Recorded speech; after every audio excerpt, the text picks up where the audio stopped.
The laughter in the Silver Creek saloon stopped all at once when Benjamin Turner stood up from the bar and said the words no one expected to hear. "I'll take the hand." Every head turned. The smoky air hung still thick with the smell of Bull Durham tobacco and cheap whiskey.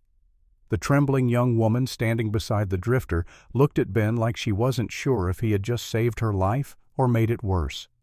Men whispered that Turner had finally lost his mind. Others shook their heads and said he'd just won the most worthless prize in the Montana Territory. But Ben didn't care what they said. Something in the woman's eyes stopped him cold. She looked like someone waiting to see whether the world would show her mercy or crush her one more time. It was a warm August evening in 1879, and the saloon was packed with ranch hands and miners washing away another hard week. The oil lamps cast shadows that danced across rough wooden walls. A piano player in the corner had stopped mid-tune when Jack Harlan made his offer. Now the entire room held its breath. Ben Turner was 36 years old and looked every year of it. His hands were calloused from 7 years of breaking stubborn Montana soil. Gray threaded through his dark hair at the temples despite his relative youth. His blue eyes the color of the sky before a mountain storm rarely showed emotion anymore. He wore a flannel shirt patched at the elbows, denim pants worn soft at the knees, and boots that had seen better days. Around his neck, a faded red bandana. On his left hand, a simple silver wedding band from a marriage that ended in a cold grave 7 years past. He had come to town for one drink. Just one. A quiet moment away from the homestead that gave him just enough to survive, but never enough to live. He hadn't planned on this. Hadn't planned on seeing a human being treated like livestock. Hadn't planned on the rage that rose in him when Jack Harlan dragged the woman inside. Jack Harlan was 41 and looked like death warmed over. His eyes were dead and cold, the kind that came from years of doing things a man shouldn't do. His leather coat was stained and reeked of sour sweat. His hands shook slightly, the tremor of a man who needed whiskey more than air. He'd been losing at poker for 3 hours straight and was down to his last 50 cents. That's when he said it, the words that made even hardened frontiersmen shift uncomfortably. "I've still got something to wager. A woman outside in my wagon." The room went cold. Trading people like property crossed a line even in the rough frontier. But William Croft, the richest rancher in 3 territories, just leaned back in his chair and smiled. "Bring her in," he said. Croft was 53, dressed in a black silk vest and fine wool suit that cost more than most men made in a year. A gold watch chain gleamed across his chest. His hands were soft, unmarred by labor. Every finger bore a ring. His hair was slicked with pomade imported from San Francisco. He smelled of expensive cologne that seemed obscene in a room full of working men. He viewed everything through the cold lens of profit and loss, and right now he was curious about this new variable in the evening's entertainment. When Harlan dragged her inside, the saloon erupted in whispers. The woman looked like a ghost. Dirt smeared her pale skin. Her dress, once a decent blue calico, was torn at the hem and shoulder. Her wrists bore red marks where rough hemp rope had been tied too tight. Her hair, a rich brown that might have shone in better circumstances, hung in tangles. But her eyes were what caught Ben. They were brown and bright, still holding a spark of intelligence despite everything she'd clearly endured. She didn't look at anyone. Her gaze stayed fixed on the floor as if she already knew no one there would help her. Croft studied her like a man checking a horse's teeth. "Not worth much," he said casually. "Hold your hand, Harlan." But Harlan wasn't letting go. "Someone here wants her," he insisted. "Someone's got a use for her." No one moved. No one spoke. The woman's shoulders tightened, drawing in on themselves as if she were trying to make herself smaller. Invisible, waiting for the world to decide her fate the way it had decided everything else about her life lately. Ben felt something rise in him, a quiet anger he hadn't felt in years. That woman didn't belong to any of them, and she shouldn't be standing there like something to be won or lost at cards. She was a person. A human being with thoughts and feelings and a story that had brought her to this terrible moment. Then he heard himself say it. "I'll take the hand." The room exploded. Some laughed outright. Some cursed in disbelief. William Croft raised an eyebrow, genuinely amused. "Stone," he said, using Ben's old nickname. "That's the worst bargain you'll ever make." Ben ignored them all. His eyes met the woman's for just a moment, and in that brief connection he saw something flicker. Not quite hope. Not yet. But perhaps the faintest possibility that tonight might end differently than she feared. The cards were dealt. 5-card draw, standard rules. The ante was $5, which was everything Ben had left after buying supplies. It represented 2 weeks of careful saving. But money meant nothing if he couldn't look himself in the mirror tomorrow morning. Jack Harlan was desperate, and it showed in his play. He drew 3 cards with shaking hands, which meant he had a pair at best. He tried to bluff with a raise, but his eyes gave him away. Years of trapping had taught Ben to read animals, and desperate men weren't much different. Ben drew 2 cards to his pair of kings. The river brought him nothing but his original pair held. Harlan laid down his hand with false confidence. 2 tens. Ben placed his cards on the scarred table face up. 2 kings. Just like that, the room declared him a fool and moved on to the next hand, the next drink, the next entertainment. The show was over. But the woman finally lifted her eyes to his, really looked at him for the first time. And Ben saw something in that gaze that made his decision feel right despite everything. He walked to Harlan and extended his hand. "Give me the rope," he said quietly. Harlan jerked it loose with rough hands and stormed out, already hunting for another drink and another game. The crowd lost interest fast. To them, Ben Turner had won the evening's strangest pot, and that was the end of it. They turned back to their cards, their whiskey, their conversations. Ben was left standing with the woman everyone claimed wasn't worth a penny. "What's your name?" he asked gently. A long pause. She seemed to be weighing whether answering would cost her something. When she finally spoke, her voice came out weak, strained by fear and months of enforced silence. "Margaret." "But Jack called me Maggie." "I'm Benjamin Turner," he said. "I have a homestead up in the mountains. It's simple, but you'll be safe there. That's all I can promise." She didn't answer, didn't trust him. But she didn't run either, and that was something. Outside, the August night was cooling rapidly the way mountain evenings do. Stars filled the sky in a brilliant display, impossible to see back east, where city lights obscured the heavens. The air smelled of pine and dust, and the promise of fall coming soon. Ben took off his denim coat and draped it around her shoulders. She stiffened at first, her body bracing for pain instead of kindness. Every fiber of her being expected violence, because that's what men had given her lately. But when the coat settled gently and Ben's hands withdrew without grabbing or demanding something, in her posture shifted slightly. He lifted her onto his horse, a sturdy quarter horse named Copper, for his reddish coat, and climbed up behind her. He kept the reins loose, the pace easy, letting Copper find his way up the familiar mountain path.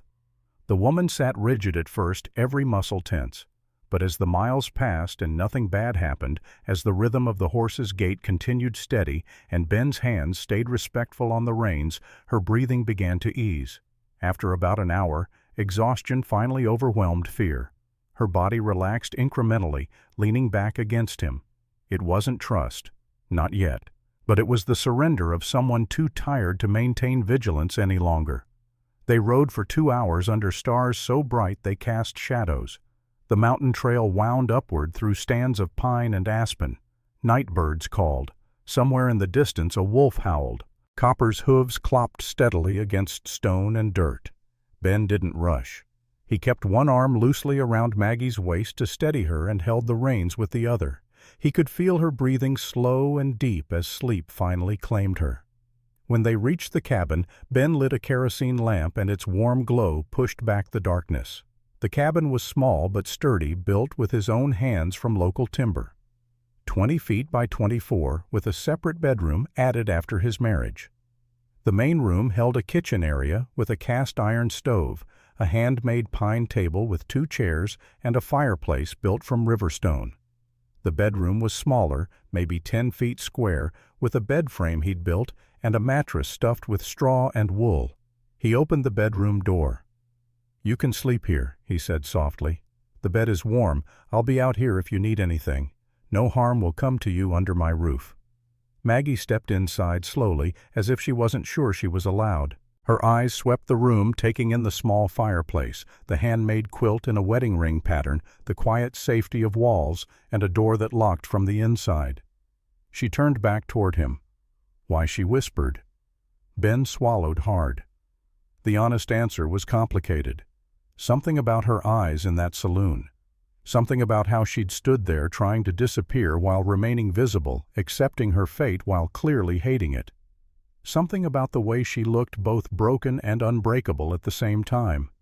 "Because it was the right thing to do," he said finally. She studied him a long moment, searching his face for deception or hidden motives. Finding none, she nodded once and closed the door quietly. Ben sat at the kitchen table long after he heard the ropes of the bed frame creak as she laid down. He stared out the window at the mountains silhouetted against the star-filled sky. The same mountains he'd stared at for 7 years while talking to Graves and wondering why he kept going. He didn't know her story, didn't know her fears, didn't know if she would stay or run at first light, didn't know if she would ever trust him enough to try building something resembling a normal life. But when dawn came and he glanced through the window, something shocked him to his core. Maggie was already outside, kneeling in the frost-touched soil, her hands moving through the earth with a strange tenderness, as if she understood it in ways he never had. And everything in his world began to change. The previous evening felt like a fever dream, but the woman kneeling in his field was very real and very much not what he expected. Ben had risen at 5, as always, started the fire in the stove, and put coffee on to boil. He'd assumed Maggie would sleep late after the ordeal she'd been through. Instead, when he looked out the window, while the coffee percolated, there she was. She knelt in the northeast section where he'd tried and failed to grow wheat for 3 years running.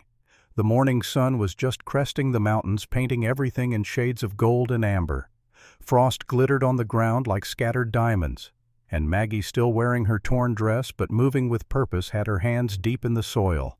Ben stepped outside, his breath misting in the cold mountain air. "Maggie," he said gently. She looked up. In the morning light, her face seemed different. The fear from last night had receded, replaced by something else entirely.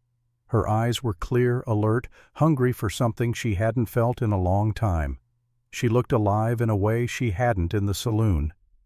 "I'm sorry," she said quickly. "I should have asked permission." "Permission for what?" Ben asked, genuinely confused. She hesitated, then pointed to the dirt clinging to her fingers. "To examine your soil." Ben blinked. Soil. Of all the things he expected her to say, that wasn't one of them. "What about the soil?" She spoke slowly at first, as if testing whether her voice still worked for this kind of conversation. Then, with growing confidence, the words came faster, more certain. "It's too alkaline. That's why your crops struggle. The pH is probably 8 or 8.5 when it should be closer to 6.5 or 7 for most crops. But the clay content is good, maybe 30%, which helps with moisture retention. And the mineral profile is better than it looks. You have potential here, Benjamin. A lot of it. You're just planting the wrong things in the wrong way." Ben stared at her. Nobody in the territory talked like that. Not even the farmers who'd been working land their whole lives. "How do you know all that?" he asked. For the first time since he met her, Maggie lifted her chin without fear. "My father was Professor Edmund Wright," she said, "a botanist. He studied frontier soil for 23 years, from Nebraska to Oregon, Texas to Montana. I traveled with him everywhere. He taught me everything. Soil chemistry, companion planting, seed preservation, crop rotation for harsh climates. It was our life." Her voice cracked on the last word. "He died 6 months ago," she whispered. "After that, I had no one." Ben felt something twist inside him. She had been dragged through hell, treated as property, her knowledge ignored. But now, standing in the morning frost, she looked like someone remembering who she used to be. She reached into her dress pocket and pulled out a small leather pouch, maybe 4 inches by 6, worn smooth from handling. Inside were seeds, strange varieties carefully wrapped in muslin cloth, each bundle no bigger than her thumb. "My father's collection," she said softly. hardy varieties he gathered from everywhere. They can grow where others fail. If you let me, I can plant them. I can help you change this land. Ben didn't even need to think. It's your home now, he said. You don't need permission. Something in her face softened for the first time. Not fully, but enough. They spent the morning planting in ways Ben had never seen. Instead of straight rows marching across the field like soldiers, Maggie created circular beds, each one about 20 feet across. She placed certain seeds together, explaining as she worked. The corn's tall stalks will support the beans, she said, pressing blue kernels into the soil. The beans' roots have nodules with bacteria that convert atmospheric nitrogen into ammonia. They'll feed the soil. The turnip's broad leaves will shade the ground so moisture doesn't evaporate. And the bergamot's scent will confuse aphids and beetles. Ben followed her instructions, not questioning, just watching the quiet fire come back into her eyes as she worked. Her hands moved with certainty through the soil. This was someone who knew what she was doing, who had spent years learning from an expert who carried knowledge in her bones. By midday, 3 large beds were planted, each one a careful pattern of complementary life. How long before anything grows, he asked. A week if the weather holds, she said, brushing dirt from her hands. And by harvest you won't recognize this place. For the first time in 7 years, Ben felt something he didn't dare feel before. Hope. Real, tangible hope that maybe his life could be something other than mere survival. That afternoon he saddled Copper and rode to town. Maggie stayed behind, still working the soil like someone trying to breathe again after months underwater. Ben needed to get her proper clothes and supplies, and maybe he needed time to understand the strange blessing that had walked into his life. When he stepped into Fletcher's general store, Mrs. Rachel Fletcher nearly dropped her spectacles. "Benjamin Turner," she said, "is it true you won a woman in a card game?" Ben felt heat rise to his face. "I helped someone who needed help," he said firmly. Mrs. Fletcher studied him a long moment. She was 51, a widow for 5 years since her husband Thomas died in a mine collapse. She ran the store with sharp business sense and fairness, and she'd known Ben since he first came to Silver Creek. Her eyes, magnified slightly by her reading glasses, saw more than most people gave her credit for. "You're a good man, Benjamin," she said finally. "But folks are talking. If that girl needs women, Things Clothes help you send her to me. No woman should be alone up there without proper understanding." Ben nodded gratefully. Mrs. Fletcher began pulling items from shelves without being asked. A serviceable dress in blue calico, a woolen shawl, undergarments wrapped in brown paper, a hairbrush soap, a small mirror. Things a woman needed that Ben wouldn't have thought to buy. While she wrapped the items, Owen Davies came in. The carpenter was 49, tall and thin, with shoulders that seemed perpetually bowed under invisible weight. His wife had died 3 years ago from consumption, leaving him with 2 sons to raise. He owed William Croft $200, and the debt hung over him like a noose. Turner Davies said quietly, "I heard what you did. That took courage." "Or foolishness," Ben replied. "Same thing sometimes," Davies said with a weak smile. He paused, clearly wanting to say more but afraid to. "If she needs anything built, furniture, anything, I do fair prices." Ben nodded, understanding what Davies couldn't say outright. The carpenter wanted to help, but couldn't do so openly. Croft held his debt, and therefore held his future. Outside the store, Ben encountered Tommy Wade briefly. The young blacksmith, only 23, but built like an ox from years working the forge, helped load the supplies onto Copper without being asked. "Good horse," Tommy said in his quiet way. "You take care of him well." "Thanks," Ben replied. They didn't need more words than that. Tommy wasn't much for talking, and Ben appreciated that about him. When Ben returned to the homestead that evening, Maggie was still in the field. Dirt covered her hands, sweat beaded on her forehead despite the cool air, but she stood with a quiet pride he'd never seen in anyone before. She looked like herself. Whoever that truly was. "I brought you some things," Ben said. Her hand shook slightly when she opened the packages inside the cabin. "You didn't have to do this," she whispered. "Yes," he said simply. "I did."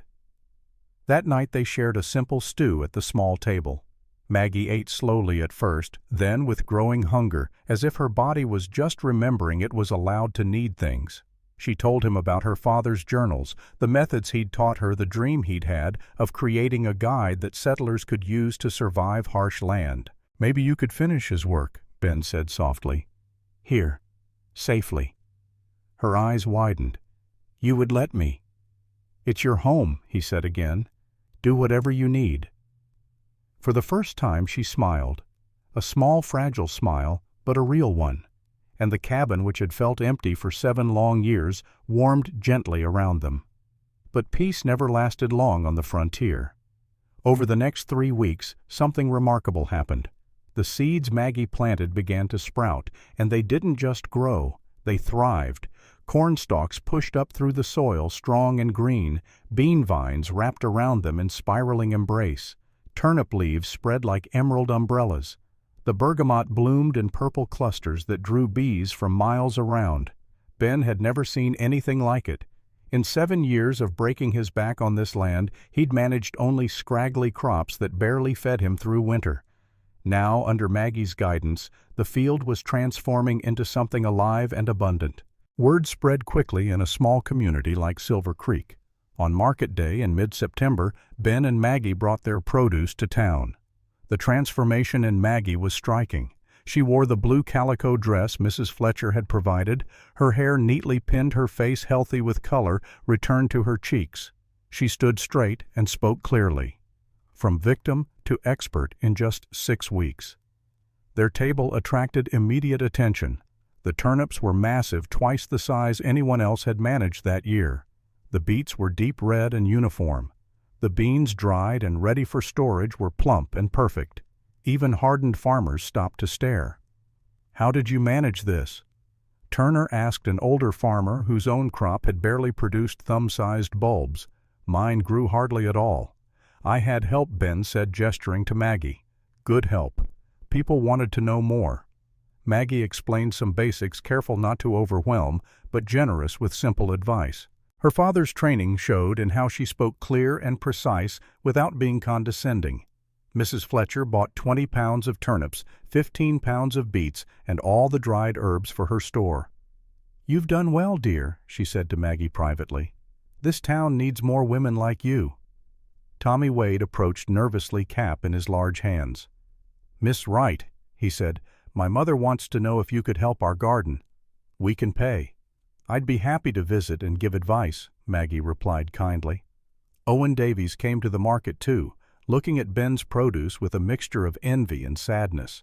His own small plot barely produced enough to feed his sons. He wanted to ask for help, but couldn't not with Croft's debt hanging over him. He settled for a quiet compliment and moved on. But not everyone was pleased. Mr. Peterson, the manager of Croft's competing store, approached with cold eyes. "Heard about Croft's plans, Turner," he said.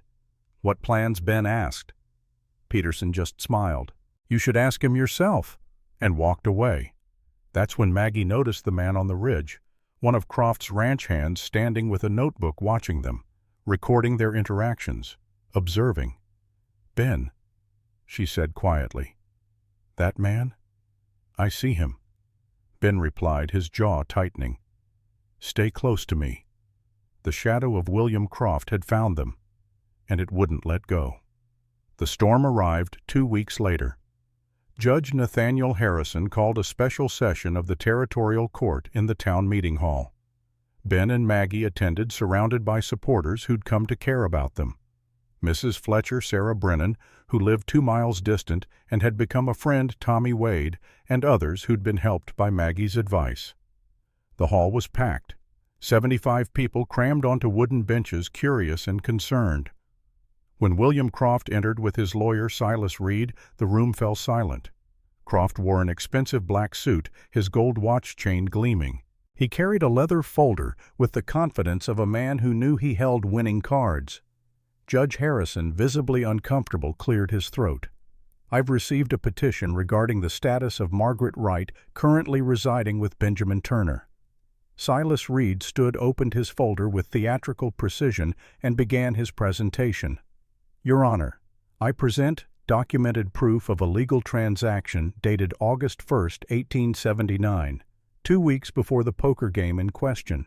He displayed a bill of sale. The paper looked aged, the signatures bold, a notary seal pressed into wax at the bottom. It stated that Jack Harlan had sold Margaret Wright to William Croft for $300 in gold coin, for employment as household staff and agricultural consultant. The document looked official, professional, legal, Your Honor. Reed continued smoothly. The facts are clear.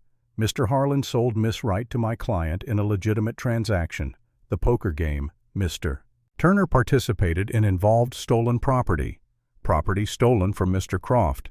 We seek return of Miss Wright to her rightful owner, damages from Mr. Turner for theft, and compensation for 6 weeks of lost labor. Maggie stood, her voice shaking but strong. That's a lie. I was never sold to Mr. Croft. Jack Harlan held me captive, but there was no legal sale. Those papers are forgeries. The crowd erupted in murmurs. Some believed her. Some looked at the official-looking documents with doubt. Some were too afraid to take sides. Ben stood next. Judge, this is an obvious scheme. Croft wants Maggie's knowledge for his own profit. This isn't about $300. This is about control. Croft stood calmly. Knowledge, he said with a slight smile. I don't know what Mr. Turner means. I simply want what is legally mine. If Miss Wright has talents, that's irrelevant to the ownership question. I purchased her legally from Mr. Harlan. I have documents, witnesses ready to testify, notarized proof. Mr. Turner has what a poker game in a saloon, hardly a legal transaction. Judge Harrison examined the documents for long minutes. The hall fell silent. He was a decent man at heart, but weak, and those documents looked legitimate. He knew Croft's methods, but didn't have the courage to challenge them directly. These documents appear legally valid, Harrison said finally. However, this is a serious matter requiring full investigation. I'm ordering a formal hearing in the territorial capital, Helena, January 15, 1880. That gives us 85 days for both parties to prepare evidence. He looked uncomfortable as he continued. Until then, Miss Wright's status remains under review. Croft made his move. Your Honor, I request protective custody. Miss Wright should be held in a neutral location until the hearing. The room exploded. Mrs. Fletcher stood. Protective custody. That's just another way to imprison her. Sarah Brennan added her voice. This woman has done nothing wrong. Tommy Wade spoke up. Mr. Turner is an honest man. He wouldn't steal. But Ben's voice cut through the chaos. Judge, I'll come to the hearing. I'll prove those papers are false. But Maggie stays with me. She's under my protection. I'll die before I let Croft take her. The intensity of his words silenced the room. Judge Harrison made his compromise. Mr. Turner, Miss Wright may remain with you. But Mr. Croft, you may station observers near the Turner property to ensure Miss Wright doesn't flee before the hearing. Reasonable distance, no interference with daily activities. Croft smiled. That was all he needed. Access, surveillance, pressure.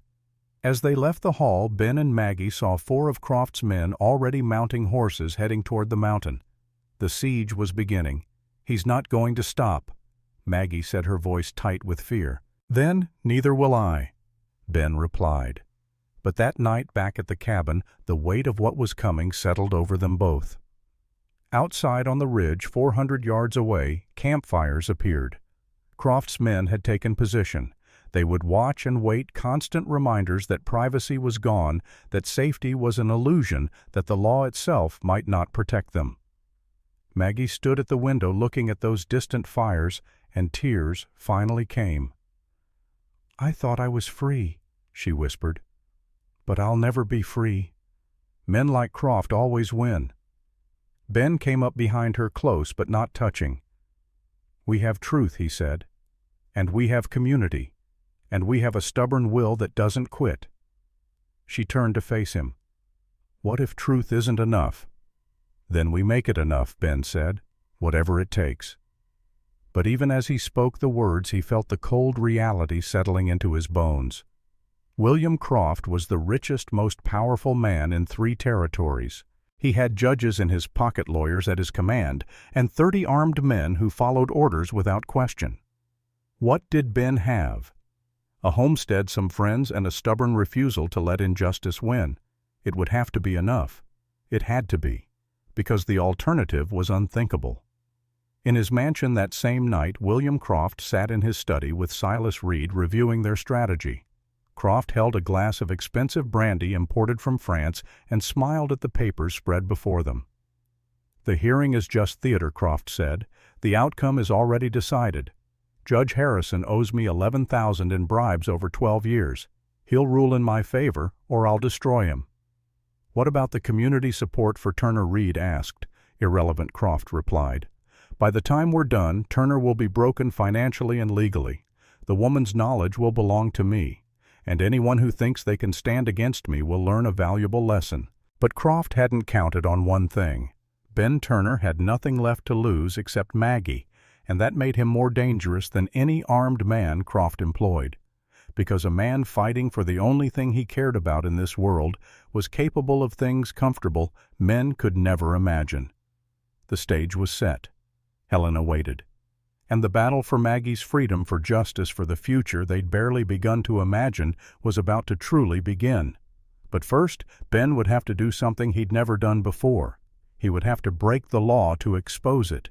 He would have to become the thing he fought against just for one night to gather proof that could save everything. The decision was made. November 20th would be the night. Croft would be in Helena on business. The office would be vulnerable, and Ben would risk everything for one chance at truth. The surveillance began the morning after the hearing. 4 men on horseback took position on the ridge overlooking the Turner homestead, 400 yards distant, but close enough that Maggie could see them with the naked eye. They set up a small camp with a canvas tent, bedrolls, and cooking supplies. 2 men watched while 2 rested, rotating in 12-hour shifts. They had binoculars, rifles, notebooks. They were there to watch, to record, to remind Ben and Maggie that privacy was gone. The psychological warfare was immediate and effective. Maggie couldn't work in the fields without feeling eyes on her back. Every movement was observed and logged. When she went to check the soil moisture in the morning, someone was watching. When she harvested turnips in the afternoon, someone was recording. At night, their campfire glowed on the ridge like a malevolent eye that never closed. Within a week, the nightmares returned. Maggie would wake gasping, convinced Jack Harlan's hands were on her again, that she was back in that wagon with no escape. Ben would hear her through the thin wall separating their rooms, and his heart would break. But he couldn't fix this, couldn't make those men disappear, couldn't wave his hand and restore the safety they'd briefly found. The confident woman who'd taught crop rotation and companion planting began to withdraw. She ate less, spoke less. The spark that had returned to her eyes started dimming. The victim mentality she'd fought so hard to overcome was creeping back, patient and persistent as winter cold. One night, 2 weeks into the surveillance, Maggie broke.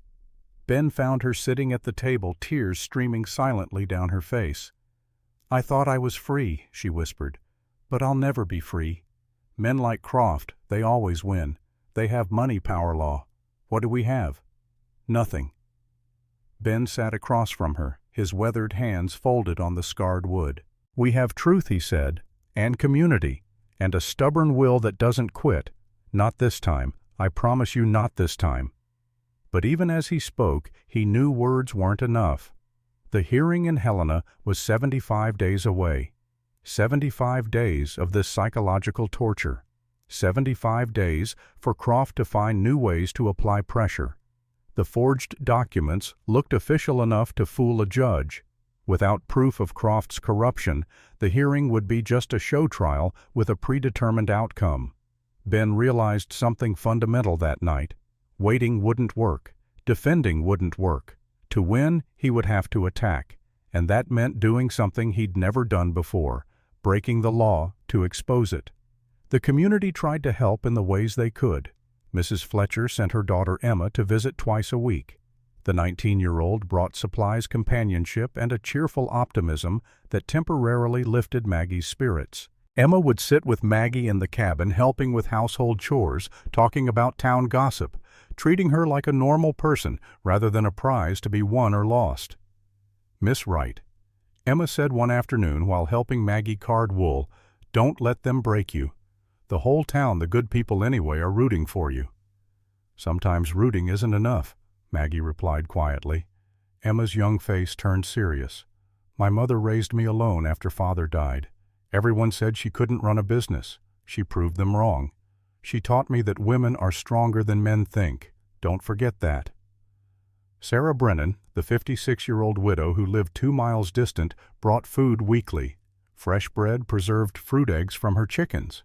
But more importantly, she brought the wisdom of someone who'd survived her own tragedies. "Storms pass," she told Maggie. "They always do. The job is not drowning before they're done."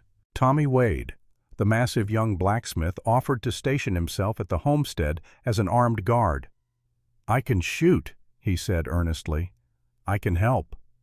Ben declined, not wanting to escalate the situation yet, but he appreciated the offer, and Tommy's willingness to stand with them meant something. Other farmers wanted to help, but couldn't risk Croft's retaliation. Men with debts, men who needed to sell cattle through Croft's connections, men with families to feed. They offered quiet words of support and moved on. Ben understood. Fear was a powerful motivator, and Croft had spent years cultivating it. But Ben also understood something else. The hearing was theater. The documents were too good, the timing too convenient. Croft had planned this carefully, which meant somewhere there was evidence of that planning. Drafts of the forgery, communications with Jack Harlan, records of bribes, proof that could shatter Croft's entire scheme. And Ben knew where that proof would be: Croft's office at his ranch compound. The plan formed slowly, carefully. Sarah Brennan proved an unexpected ally. Her late husband Thomas had worked for Croft before starting his own small farm, and she still remembered Croft's patterns. "He travels to Helena twice monthly for business," she told Ben one evening. "Next trip is November 20th. He'll be gone 3 days." "That's my window," Ben said. "It's also your death sentence if you're caught," Sarah replied bluntly. "I don't have a choice," Ben said. "The hearing is just a show. Croft has too much influence. Unless I bring proof of corruption, we lose." Maggie, who'd been listening from across the room, spoke up. "I'm going with you." Ben turned to her. Too dangerous. Her eyes, which had been dimming for weeks, suddenly blazed. "I'm not losing you. I already lost everyone else. I'm going. 2 eyes are better than 1. I can keep watch." Ben studied her face and saw the determination there. The woman who'd analyzed his soil that first morning was still inside, just buried under layers of fear. Maybe this was what she needed, not to be protected, but to fight. He nodded slowly. "God help us both." Sarah shook her head. "God help you both indeed. But if you're doing this fool thing, at least do it smart. Tommy Wade can create a distraction. A brush fire 2 miles north of the ranch at midnight. It'll draw some of Croft's men away, give you a better window." And so the pieces fell into place. November 20th, a night that would either save them or destroy them completely. The days crawled toward that date. Ben prepared carefully. He borrowed a wet plate camera from Wilson, a traveling photographer who'd settled in Silver Creek. Owen Davies, the carpenter, crafted lockpicks with guilt-driven precision, his small act of rebellion against the man who held his debt. Sarah provided detailed maps of Croft's ranch compound that her husband had drawn years ago. Maggie worked on her own preparation. She compiled excerpts from her father's journals, anything that mentioned Croft or land dealings or suspicious transactions. The journals covered 23 years of observations, and buried within them were references to families who'd mysteriously lost property, judges who'd suddenly become wealthy, patterns that suggested systematic corruption. If Ben succeeded in getting photographs, and if Maggie's documentation supported them, and if Marshall Sterling could be convinced to investigate, they might have a chance. It was a lot of ifs, but it was all they had. November 20th arrived cold and clear. Croft's carriage left for Helena at dawn, confirmed by one of Sarah's contacts in town. The ranch would be less guarded, but not unguarded. Ben and Maggie spent the day in tense preparation, checking and rechecking their equipment. As sunset painted the mountains in shades of orange and purple, they sat together on the porch. The campfire on the ridge glowed in the gathering darkness, a reminder that they were still being watched. But in a few hours, Ben and Maggie would slip away under cover of full dark. "Are you scared?" Maggie asked. "Terrified," Ben admitted. "More than I've ever been," she said. But also she paused, searching for words also more alive than I've felt since Father died.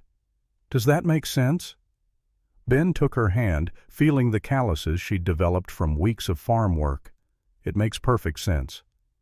They sat in silence as the stars emerged brilliant and cold. Somewhere out there, William Croft thought he'd won, thought his money and influence and carefully forged documents guaranteed his victory. He didn't know that a desperate man with nothing to lose was about to invade his fortress.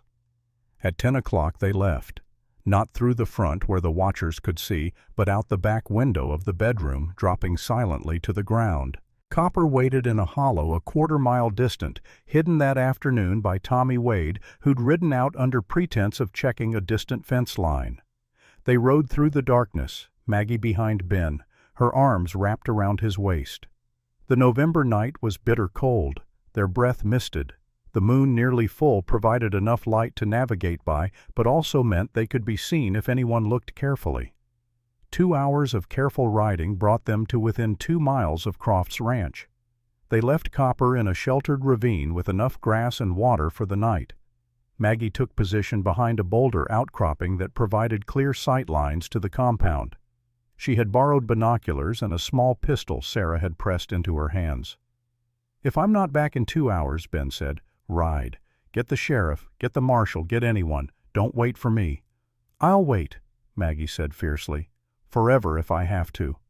They embraced, and for the first time really kissed. Not the brief contact of before, but something desperate and promising and terrified all at once. Then Ben turned and melted into the darkness. The approach took 45 minutes. Ben moved like the trapper he'd been in his youth, low and quiet, using every scrap of cover. The ranch compound sprawled across 5 acres. The main house, 2 stories of imported luxury, sat at the center. The bunkhouse to the east could sleep 30 men, though probably only 20 were present with Croft gone. Stables, barn corrals. And separated from the main house by 50 yards, the office building where Croft conducted business. That was Ben's target. Guards patrolled in predictable patterns, which was their first mistake. Ben timed them carefully, 15 minutes per circuit. At midnight, Tommy Wade's distraction activated right on schedule, a brush fire 2 miles north visible as an orange glow against the sky. Shouts from the bunkhouse. 4 men rode out to investigate. Ben moved during the confusion. He reached the office building unseen, pressed against its wall in the shadows. The lock was standard for the era, a simple pin tumbler. Davies's lockpicks were crude but functional. Ben's hands, steady from years of careful work, manipulated the pins with patient precision. 8 minutes.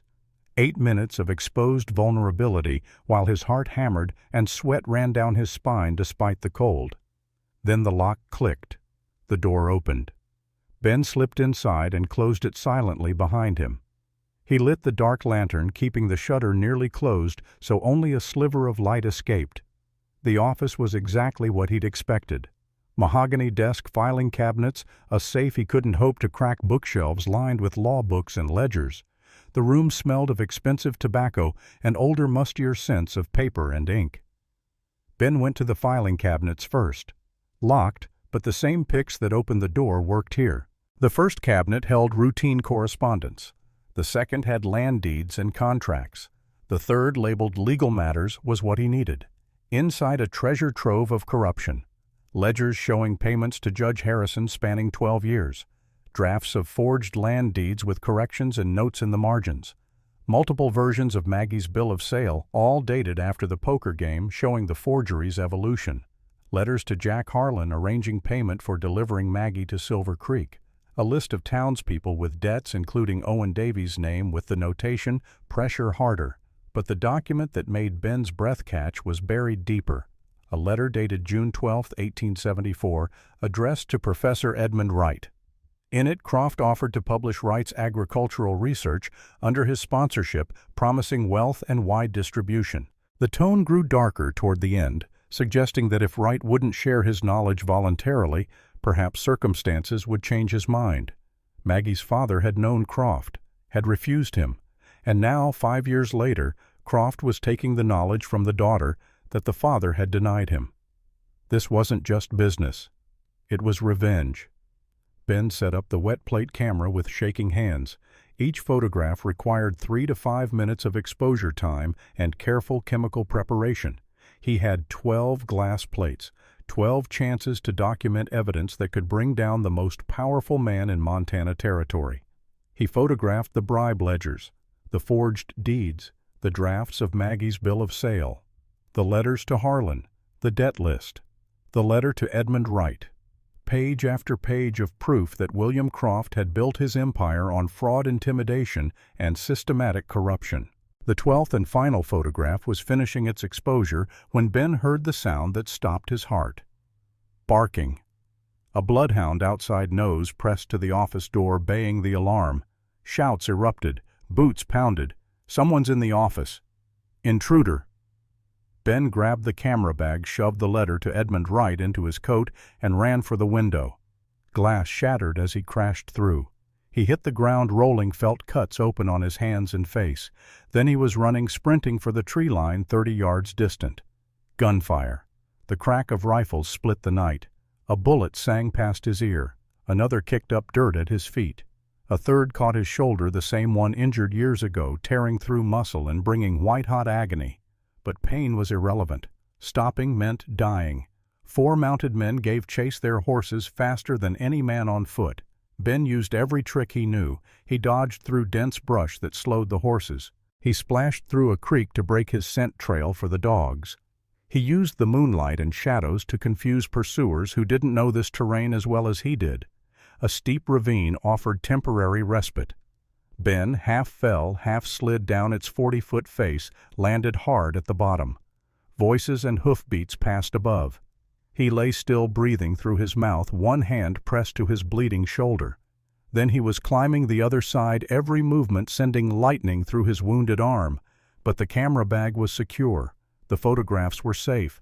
That was all that mattered. Half a mile to Maggie. Half a mile that felt like 50. His vision blurred. Blood loss and shock were setting in. But he could see her now, standing by Copper, silhouetted against the stars. "Ben," she screamed. He staggered the last 100 yards. Maggie grabbed him, her strength surprising, and helped him onto the horse. She climbed up behind, took the reins, and sent Copper racing into the night. More gunshots behind them, but the distance was too great, the darkness too complete. The pursuers gave up after a few volleys. They rode for an hour before Maggie felt safe enough to stop. In a sheltered grove, she examined Ben's shoulder by the light of matches. The bullet had torn through muscle but missed bone and major vessels. He would survive, but the wound needed immediate treatment. Maggie drew on everything her father had taught her about frontier medicine. She poured whiskey into the wound, and Ben, jaw clenched, didn't scream, though his face went white. She stitched with steady hands that only trembled slightly, 8 careful sutures. She applied a poultice of yarrow and calendula herbs she'd gathered weeks ago. She wrapped the wound tight and helped Ben back onto Copper. They reached the homestead at dawn.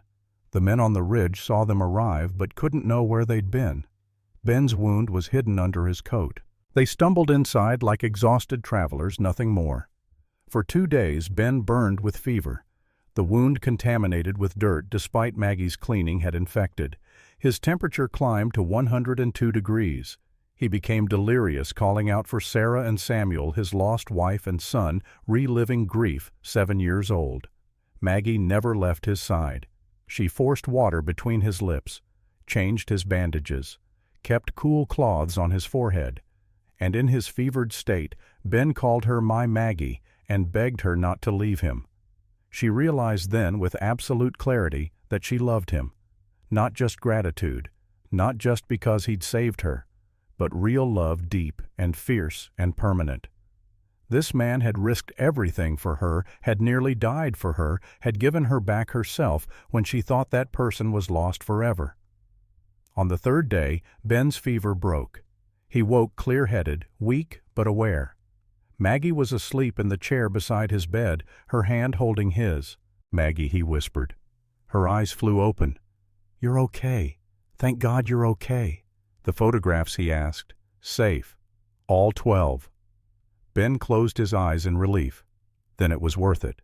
But their brief respite ended that afternoon. 6 armed men took new positions on the ridge, closer now, only 200 yards from the cabin. One rode down with a message. "Mr. Croft knows Mr. Turner broke into his property. He demands return of stolen items, or he'll take them by force. You have 3 days to surrender." Maggie met him at the door, rifle in her hands. "Tell Mr. Croft we have proof of his crimes. If he comes here, everyone will know what he's done." The ranch hand smirked. "Mr. Croft says the law is on his side. You have 3 days." But Croft had underestimated the community he'd spent years terrorizing. Mrs. Fletcher learned of the threat and spread word through Silver Creek like wildfire. Within 24 hours, 12 armed farmers arrived at the Turner homestead. They brought rifles, ammunition, food, and determination. They'd had enough of Croft's bullying. Tommy Wade organized them into a defensive perimeter. Owen Davies came too. Guilt finally overwhelming fear. "I'm sorry I was silent," he told Ben. "I can't be silent anymore. My sons deserve a father with spine." Mrs. Fletcher. Emma and Sarah Brennan set up a supply camp in the barn. They cooked for everyone, prepared medical supplies, and provided the moral support that kept spirits up. The standoff began. Croft's 6 men on the ridge facing Ben's supporters, forming a protective ring around the homestead. Neither side willing to fire the first shot. Tension thick enough to cut. Days passed. Cold nights around campfires. Men sharing stories of what Croft had taken from them. Peterson, a farmer, talked about tripled lease rates that drove him from grazing land. Jackson mentioned his brother's farm lost to forged deeds. Miller, another carpenter, spoke of how Croft's monopoly on certain supplies had nearly destroyed his business. "It wasn't about Turner anymore," Jackson said quietly one night. "It's about all of us. If Croft wins this, none of us are safe." On the 5th night of the standoff, Ben and Maggie found a moment alone in the cabin. His shoulder was healing the stitches holding the infection beaten back. They sat close together, their hands intertwined. "You nearly died for me," Maggie said, touching the bandage gently. "I'd do it again," Ben replied. "Why? Why risk everything?" Ben turned to face her fully. "Because somewhere between that poker table and now, you stopped being a stranger. I saved. You became the reason I wake up. You're my future, Maggie, and I'll fight for our future." She kissed him then deeply and desperately. "I love you, Benjamin Turner. I love you too." The moment was shattered by a gunshot outside. Just a warning shot arcing into the sky, but it reminded them that peace was still fragile and danger still present. The next morning brought unexpected salvation. A tall man on a dark horse rode into the standoff, flanked by 2 deputies. His badge caught the morning sun, Federal Marshal written across its face. He surveyed the scene with hard eyes, the armed camps facing each other, and his voice cut through the tension like a blade. "Federal Marshal Wade Sterling, everyone stand down, now!" Men on both sides hesitated, then slowly lowered rifles. Sterling had the authority to arrest anyone who didn't comply, and nobody wanted that complication. Sterling met with Ben in the cabin while Maggie and Wilson, the photographer, developed the glass plate images. The process took hours. Each plate immersed in chemical baths, the image appearing like a ghost becoming solid. One by one the evidence materialized. The bribe ledgers, the forged deeds, the drafts of Maggie's bill of sale showing its creation after the poker game, the letters arranging Jack Harlan's payment, the list of victims, the letter to Edmund Wright. But it was the final photographs that revealed something even bigger. A ledger page Ben had photographed but not fully examined in the darkness. It showed not just Croft's crimes, but a larger conspiracy. The Montana Land Acquisition Syndicate. 5 wealthy men across the territory working together, coordinating their frauds, dividing regions, sharing resources. 47,000 acres acquired illegally. 34 families displaced. $800,000 in ill-gotten value. Marshal Sterling studied the photographs with a grim expression. "Mr. Turner, this is bigger than your case. This is a criminal conspiracy spanning the entire territory. But here's the problem. You obtained this evidence through breaking and entering. A good lawyer could get it ruled inadmissible." "So what do?" Ben asked. "We let Croft think he's winning," Sterling said. "Let him come to the hearing confident. Meanwhile, I'll investigate officially, find Jack Harlan and get him to testify. Interview the other families Croft defrauded. Offer Judge Harrison immunity for testimony. Build a legal case that can't be dismissed on technicality. But I need time, 45 days until the hearing. It's tight." "And if you can't build the case in time," Maggie asked. Sterling met her eyes honestly. "Then the hearing proceeds with Croft's forged documents, and the outcome is uncertain." Maggie stood straighter. "Marshal, my father's journals document his interactions with landowners across the territory, including Croft's attempt to buy his research in 1874. I can compile relevant excerpts. Would that help establish a pattern of behavior?" "It might be crucial," Sterling said. "Can you have it ready in a week?" "I'll start tonight," Maggie replied, and she did. While Ben recovered, while the standoff slowly dissolved under Sterling's presence, while November turned to December, Maggie worked through her father's journals. 8 leather-bound volumes covering 23 years. She compiled 40 pages of excerpts with citations building a documentary case that showed Croft's methods going back a decade. During this lull, something else happened. Community members began asking Maggie about farming. Word had spread about her expertise about her father's research, so Maggie organized informal classes. 8 families attended, crowding into the Turner cabin, learning about companion planting and soil amendments and seed saving. "Will you ever teach, formally?" Peterson asked. "The town needs this." Maggie looked at Ben. "If we win, yes. I want to establish a school. Agricultural education, free for anyone who wants to learn. It was my father's dream." Ben nodded, support, pride evident in his eyes. Tommy Wade approached Ben separately. "Mr. Turner, could you teach me about homesteading? I'm a blacksmith, but I want my own land someday. Want to start a family." Ben saw himself in Tommy's hopeful young face. "Sure, Tommy. I'll teach you everything I know." A mentorship began, a connection that felt almost like the father and son relationship Ben had lost. Tommy only 13 years younger, but worlds apart in experience, soaked up everything Ben shared. Sterling announced publicly that the hearing would proceed as scheduled, January 15th in Helena. Both parties should prepare their cases. Then he left, promising to return with a legal case built properly without the taint of illegal evidence. Croft's men withdrew from the ridge.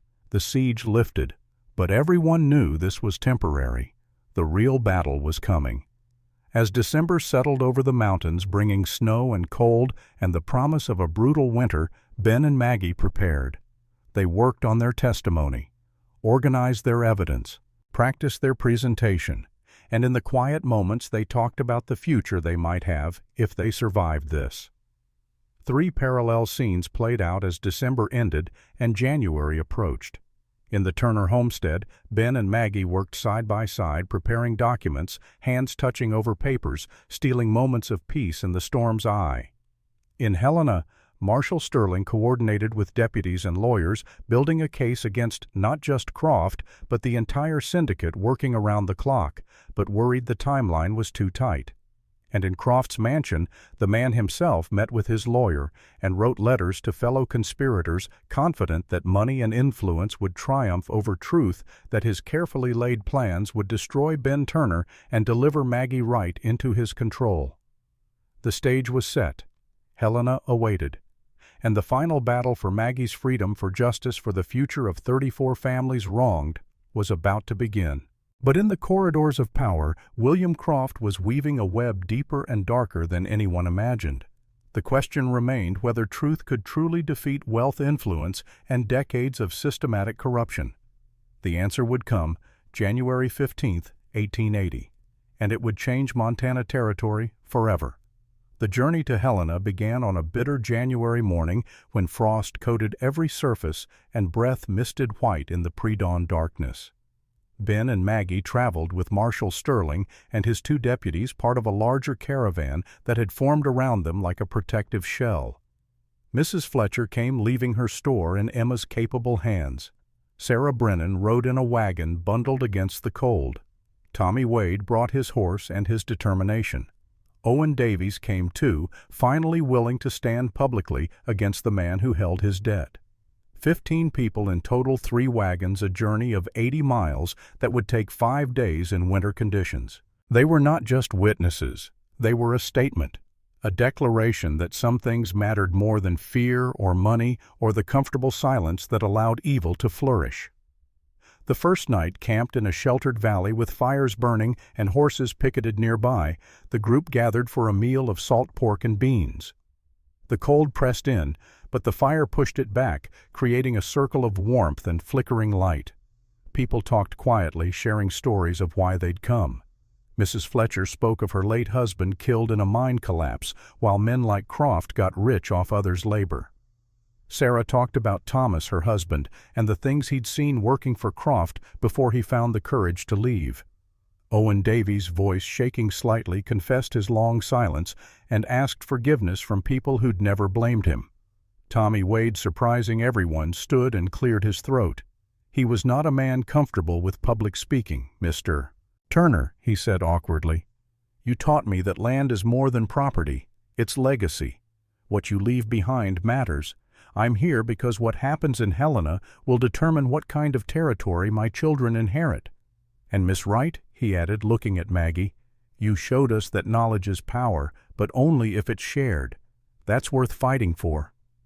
Ben clasped Tommy's shoulder, unable to speak past the tightness in his throat. On the 3rd day they saw Croft's carriage ahead on the road. It was an expensive vehicle pulled by matched horses with brass fittings that gleamed even in the weak winter sun.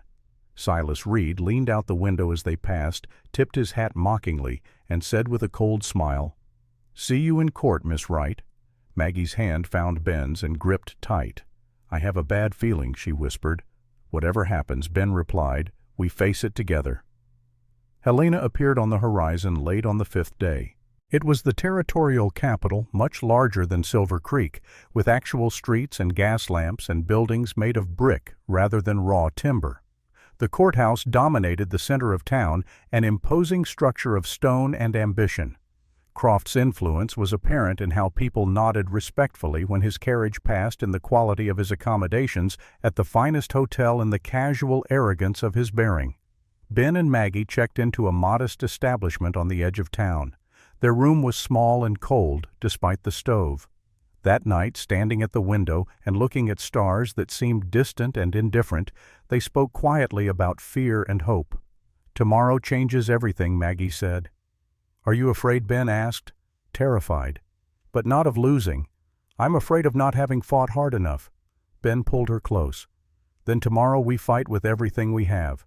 They held each other as the night deepened, drawing strength from proximity and shared determination, knowing that the morning would bring either salvation or ruin.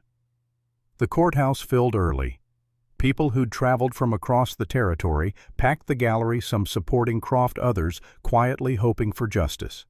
The room smelled of wool and tobacco and nervous sweat.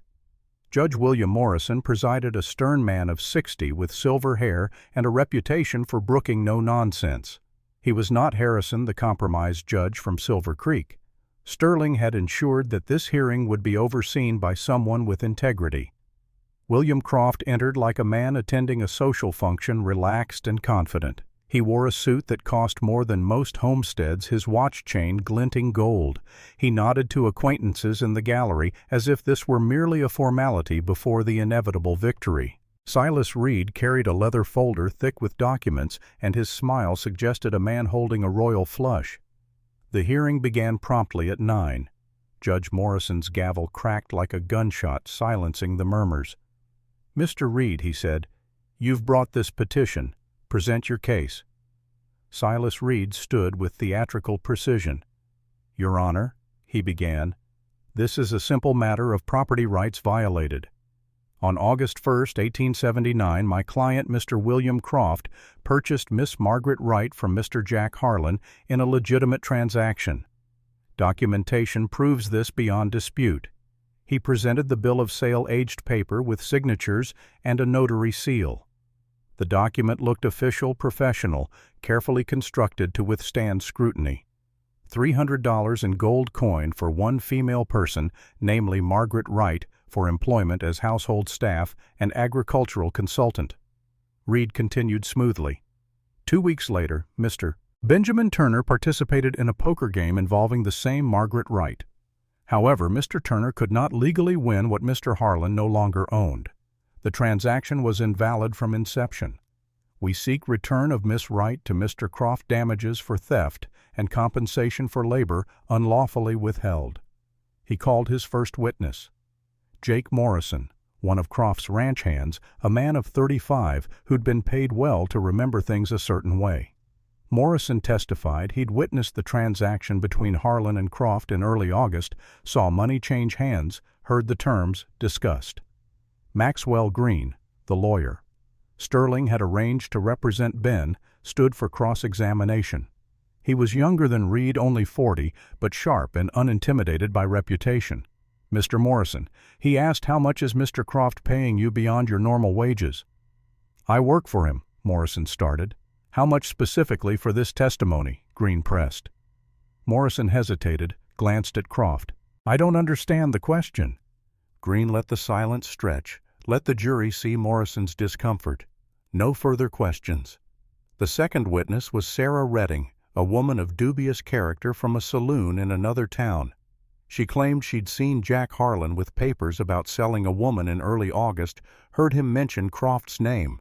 Her testimony was rehearsed and nervous, her eyes constantly seeking Croft's face for approval. Green's cross-examination was brief and devastating. Miss Redding, do you know what perjury means? Yes, she replied, voice small. Are you comfortable with your testimony? She hesitated too long before answering. Yes. The damage was done. Then Croft himself took the stand. He spoke with the easy confidence of a man who'd never faced real consequences. I am a businessman, he said. I purchased Miss Wright from Jack Harlan legally, intending to employ her in agricultural consultation. My ranching operations require expertise in soil management and crop rotation. When she was stolen in that poker game, I attempted legal remedy through proper channels. I bear no ill will toward Miss Wright. I simply want what is mine by law and proper compensation for the loss. At the midday recess, the community gathered in a room the court had provided. The morning had gone badly. Croft's witnesses were unconvincing, but his documents looked legitimate. Without stronger counter-evidence, the hearing could easily go his way. Sterling met privately with Ben and Maggie. We need to turn this around this afternoon, he said. Are you ready? We're ready, Ben replied. When court reconvened, Maxwell Green called Benjamin Turner to the stand. Ben walked forward slowly, feeling every eye in the room on him. He wore his best clothes, but still looked like what he was, a working man, hands calloused and face weathered.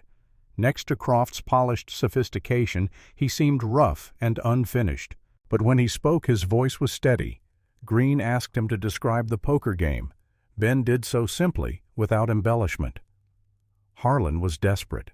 The woman was terrified. No one mentioned any prior sale. I won fairly and took her to safety. That's all I knew and all I needed to know. Reed's cross-examination tried to paint Ben as a thief hiding behind false righteousness. Mr. Turner, isn't it true you broke into Mr. Croft's property on November 20th? Yes, Ben said. You committed a crime. I did, to find evidence of a bigger crime. You're a thief, Reed said with satisfaction. Ben's eyes never wavered. I'm a man who protects those he loves. Then Green called Margaret Wright. Maggie walked to the stand with her head high. She wore a simple but respectable dress, her hair neatly arranged, and she looked nothing like the broken woman from the saloon. She looked like a professional, someone with knowledge and authority earned through years of study. She told her story clearly, her father's work, her education, Jack Harlan's betrayal and captivity. "I was never sold to Mr. Croft," she said firmly. "I'd never met him before that night. These documents are forgeries designed to steal not just my freedom, but my knowledge, my father's life work, everything we built together." Reed tried to undermine her in cross-examination. "Miss Wright, you admit you have no money, no property. You're dependent on Mr. Turner." Maggie met his eyes without flinching. "I'm grateful to Mr. Turner, but I'm not his property. And I was never Mr. Croft's. I'm my own person, and my knowledge belongs to me and to anyone I choose to share it with." Then Green began presenting evidence. He showed the photographs Ben had taken, explaining they were obtained through means that were legally questionable but revealed deeper truths. The images showed draft versions of the bill of sale with corrections dated weeks after the poker game, proving forgery. He presented Edmund Wright's letter from 1874, where Croft had tried to buy the professor's research and been refused. This establishes motive, Green argued. Mr. Croft wanted Professor Wright's knowledge then. When refused, he waited for opportunity. Miss Wright's vulnerable state provided that opportunity. Green called witnesses who'd lost land to Croft through similar forged documents. 3 families, their stories heartbreaking in their similarity. Mysterious paperwork judges who ruled against all evidence Croft acquiring property for far below market value. A pattern emerged, undeniable and damning. The gallery began to murmur. This was bigger than one woman's freedom. This was systemic corruption exposed. Then Marshal Sterling entered, and the entire dynamic shifted. He brought with him a man in handcuffs, Jack Harlan, found in Denver, and offered immunity in exchange for testimony. Harlan looked older than his 41 years, hollowed out by guilt and alcohol. He shuffled to the stand like a man walking to his own execution. Sterling swore him in, and Harlan began to speak. "I was hired by Croft," he said, voice rough. "August 15th, after I found Miss Wright grieving and alone in Denver. Croft paid me $100 to bring her to Silver Creek, arrange a situation where she'd end up at that poker game and Croft would win her. But I got greedy, played myself, lost to Turner. There was never a sale document until after, when Croft had his lawyer make one." Reed leaped up. "Harlan is a criminal seeking reduced sentence. His testimony is self-serving." Sterling was ready. "We found Harlan in Denver. He has receipts showing payment from Croft dated August 16th. He has letters. He has corroborating witnesses who saw them meet. This isn't speculation. It's documented fact." Croft stood suddenly, his careful composure cracking. "This is a conspiracy," he shouted. "These people are lying to steal from me." Judge Morrison's gavel came down hard. "Mr. Croft, sit down, or I'll hold you in contempt." But Green wasn't finished. He called one more witness. Judge Nathaniel Harrison, the compromised judge from Silver Creek, who'd been offered immunity by Sterling in exchange for complete testimony. Harrison walked to the stand like a man already condemned. His face was gray, his hands shaking. When he spoke, his voice barely carried. "I've taken bribes from William Croft for 12 years, he said. "I've ruled in his favor in cases I knew were unjust. Marshal Sterling offered me immunity for full testimony. I'm here to tell the truth finally after too many years of lies." He detailed dozens of cases. Land disputes decided by money rather than law. Criminal charges dismissed for the right price. A pattern of corruption spanning over a decade. Bribes totaling over $10,000. 15 families who'd lost property to forged documents that Harrison had legitimized with his rulings. The gallery erupted. Judge Morrison called for order, but the damage was done. The carefully constructed facade of Croft's empire was crumbling in real time. Morrison studied the evidence laid before him. The forged documents, the bribed judge, the pattern of systematic fraud, the photographs, the testimonies, the weight of it all. "I've heard enough," he said, voice hard as stone. "The evidence is overwhelming. The bill of sale presented by Mr. Croft is fraudulent. Miss Margaret Wright was never legally sold to him. Mr. Benjamin Turner acted within his rights in the poker game regardless of moral questions surrounding such contests." The gallery began to cheer, but Morrison's gavel silenced them. "Furthermore, based on testimony regarding broader corruption, I'm ordering Mr. William Croft arrested pending trial on charges of fraud, forgery, bribery, and conspiracy to defraud.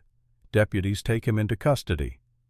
For a moment, Croft sat frozen, unable to process that he'd actually lost. Then, as two deputies approached, something in him snapped. The careful mask of civilization fell away, revealing the predator beneath. He pulled a pistol from inside his coat, a small revolver no one had thought to check for. "You will not take her!" he screamed, swinging the weapon toward Maggie. "She belongs to me. Her knowledge is mine." Everything happened in the space between heartbeats. Ben moved without thought, launching himself from his seat toward Maggie. Croft fired. The sound was deafening in the enclosed space. Ben crashed into Maggie, knocking her from the witness stand to the floor. He felt the impact, a hammer blow to his shoulder, the same shoulder injured before, and the world exploded in white agony.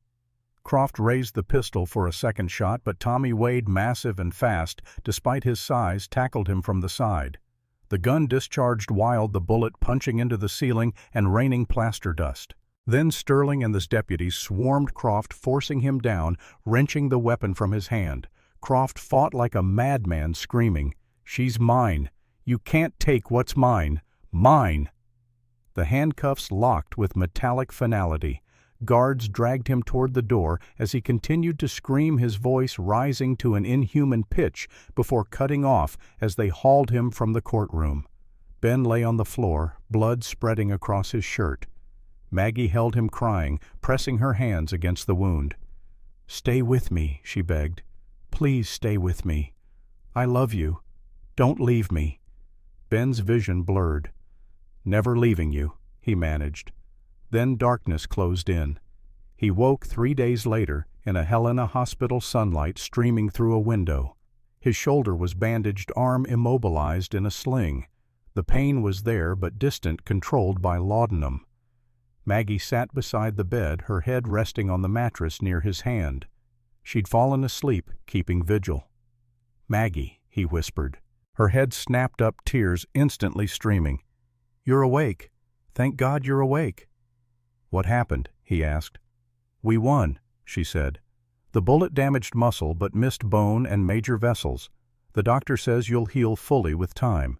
And Croft," she paused. "He's in jail awaiting trial. Judge Morrison is investigating all his land deals. The families will get their property back. It's over, Ben." "We won." He smiled weakly. "Worth getting shot for."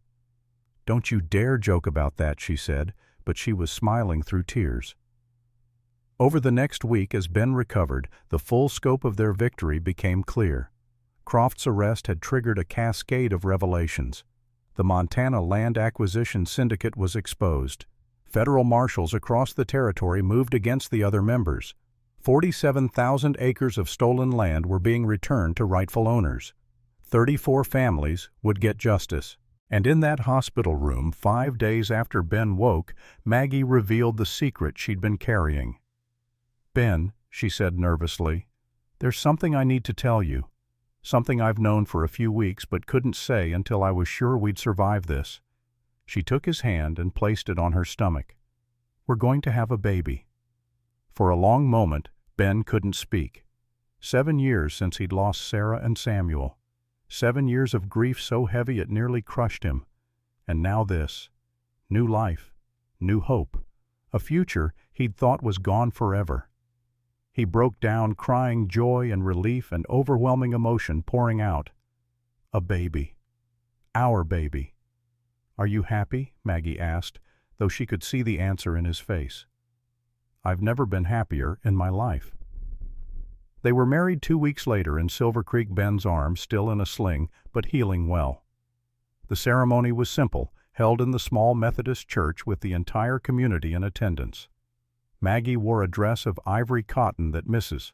Fletcher and Emma had sewn together. Ben wore his only suit, brushed and mended. The minister, an older man who'd married Ben and Sarah 7 years ago, spoke words about second chances and redemption. Ben and Maggie exchanged vows they'd written themselves. Ben said, his voice steady despite emotion, "You came into my life when I'd given up hope. You showed me that broken things can be made whole. I promise to protect you, cherish you, and build a future worthy of you and our child." Maggie smiled through tears. "Ben, you saved me when I was lost. You saw worth when others saw none. I promise to stand with you, love you, and make our home a place of joy and growth, for us and for everyone who needs what we can teach." They kissed, and the small church erupted in applause. The reception was held at Fletcher's store, transformed for the occasion with bunting and flowers somehow coaxed into bloom despite the February cold. There was music and dancing and more food than seemed possible. People toasted the couple, sharing wishes and advice and hope. Mrs. Fletcher raised her glass. To the couple who proved that courage and love can overcome any obstacle. To Ben and Maggie Turner. Tommy Wade, emboldened by the moment and by Emma Fletcher's hand in his, stood. To Mr. and Mrs. Turner. May your fields always be green and your home always be happy. He glanced at Emma. And may the rest of us find courage to follow our hearts like you did. Emma blushed but didn't pull her hand away. The relationship that had been building for months was finally becoming public. Owen Davies spoke with tears in his eyes. To redemption and second chances. You gave us all the courage to stand up. Thank you. Marshal Sterling, present as a friend, now rather than an officer, offered his own toast. To justice finally served, and to the people who wouldn't quit until it was. The next day, Ben and Maggie returned to their homestead. Spring was still weeks away, but the air held a promise of warmth to come. They stood together at the edge of the field where Maggie had first knelt in the frost, where everything had begun to change. "What do you want to do with this place?" Ben asked, gesturing at the land spreading before them. Maggie's hand rested on her growing belly. "I want to finish Father's work. Not just a journal, a real school. Teach people how to make harsh land thrive. Help families like ours build something that lasts. Then that's what we'll do," Ben said. And they began. That spring, while Maggie's pregnancy advanced, they planted not just for themselves, but as demonstration plots. They documented everything, taking measurements, recording observations, building the curriculum that would become Wright's Guide to Frontier Agriculture. Word spread. Farmers came from neighboring territories to see the techniques that had transformed the Turner homestead. Maggie taught classes 3 times weekly, sharing everything her father had taught her. The knowledge that Croft had tried to steal and hoard was freely given to anyone willing to learn. By summer, plans were underway for a proper schoolhouse. Owen Davies designed it, his workshop now free from Croft's debt. Tommy Wade forged the hardware. The community came together to raise the walls. It would be called the Wright Agricultural Institute, honoring Edmund Wright's memory and mission. On a hot July afternoon, Maggie went into labor. Sarah Brennan and Mrs. Fletcher attended her, women who'd been through this themselves, who knew the fears and hopes that came with bringing new life into an uncertain world. Ben paced outside, remembering another birth 7 years ago that had ended in tragedy. Terrified history would repeat. But this time was different. After 8 hours of labor, a healthy baby boy entered the world crying lustily, pink and perfect. Sarah brought him out, wrapped in the quilt from Ben's bed, the one Sarah had made for him and Ben's first wife. "A son," she said softly, placing the bundle in Ben's arms, "healthy and strong." Ben looked down at his son, at the tiny face and miniature hands, and felt something in his chest that had been broken for 7 years finally heal. He carried the baby to Maggie, who was exhausted but smiling. "Samuel," Ben said. "Samuel Benjamin Turner, if that's all right with you." Maggie touched their son's face with wonder. "It's perfect." Over the next year, the Turner homestead became a center of learning and community. The schoolhouse was completed in September. Maggie taught classes to over 30 regular students, with visitors coming from as far as Oregon to learn her methods. The textbook she compiled from her father's work was published by a Helena printing house and sold throughout the territory. Tommy Wade and Emma Fletcher married in October, Ben standing as Tommy's best man. They began their own homestead with Ben's mentorship, implementing everything they'd learned. Their land, which had barely produced before, thrived under proper management. Owen Davies's workshop expanded. Freed from debt, he took on apprentices and began building specialized agricultural tools based on designs Maggie provided. His sons, seeing their father stand up to power and win, grew into young men of character and courage. Mrs. Fletcher's store became a gathering place for the agricultural community. She stocked seeds from Maggie's collection tools, from Davies's workshop copies of the textbook. Her business thrived as the region's productivity increased. William Croft was tried in territorial court and sentenced to 15 years in prison. His empire was dismantled, property sold at auction, proceeds distributed to victims. Silas Reed, his corrupt lawyer, was disbarred and fled the territory. Judge Harrison, having testified truthfully, received immunity but resigned from the bench, unable to continue in a position he'd so thoroughly dishonored. The Montana Land Acquisition Syndicate was broken. Federal marshals arrested the other members. Trials would continue for years, but the pattern of systematic theft was ended. On an August evening in 1881, exactly 2 years after the poker game that changed everything, Ben and Maggie stood in their field with Samuel. The boy was 13 months old, beginning to walk, laughing at everything. The land around them was abundant with life. Corn stood tall, beans climbed in spiraling embrace, turnips spread their leaves like green umbrellas. The schoolhouse in the distance had students inside even this late, eager to learn. "Do you remember that night at the saloon?" Maggie asked. "When you said, 'I'll take the hand,' I remember," Ben said. "Everyone thought I was crazy." "What made you do it?" Ben thought carefully. "I looked at you and saw someone the world had tried to break, but something in your eyes told me you weren't broken. You were waiting to see if anyone would see your worth." Maggie stopped, turned to face him fully. "And did you—" "Not at first. At first I just saw someone who needed help.